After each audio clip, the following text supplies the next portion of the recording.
Helsinki 14 tahun yang silam.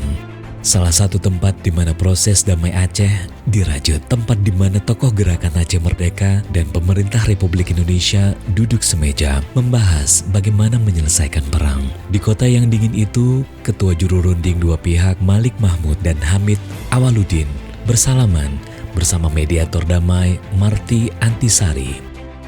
Siang pada pertengahan Agustus 2015, MOU Helsinki diteken, perang resmi dihentikan, Aceh memasuki babak baru. Usai kesepakatan damai tercipta, pemerintah pusat kemudian mengkonversi butir-butir MOU Helsinki lewat Undang-Undang Nomor 11 Tahun 2006 tentang Pemerintahan Aceh atau UUPA. Di dalam undang-undang itu, Aceh diberikan kewenangan yang besar untuk mengurus dirinya sendiri sebagai daerah yang bukan hanya memiliki otonomi, tapi juga memiliki mandat mewujudkan self-government.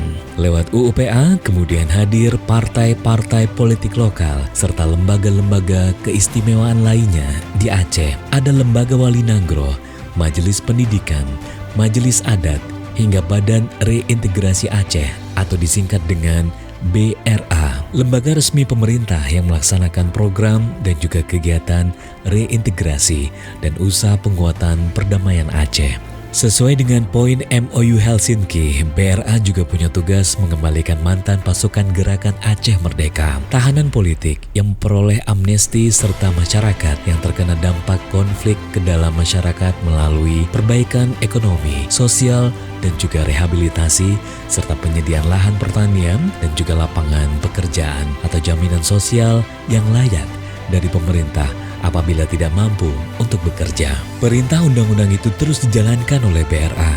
Lembaga itu terus melakukan upaya pemenuhan hak bagi korban yang terdampak konflik. Hingga tahun 2019, BRA sedikitnya telah memberikan bantuan pemberdayaan ekonomi kepada 166 kelompok di samping berbagai bantuan lainnya.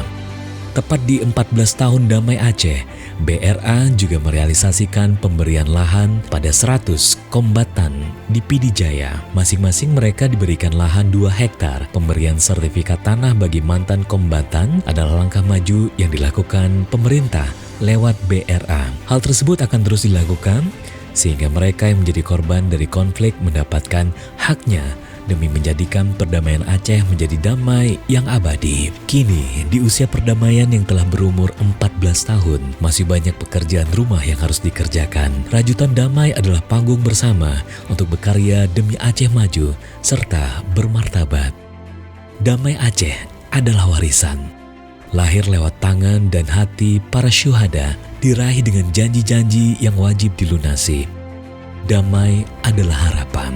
Tanpa perang, tanpa belenggu, saatnya Aceh bangkit.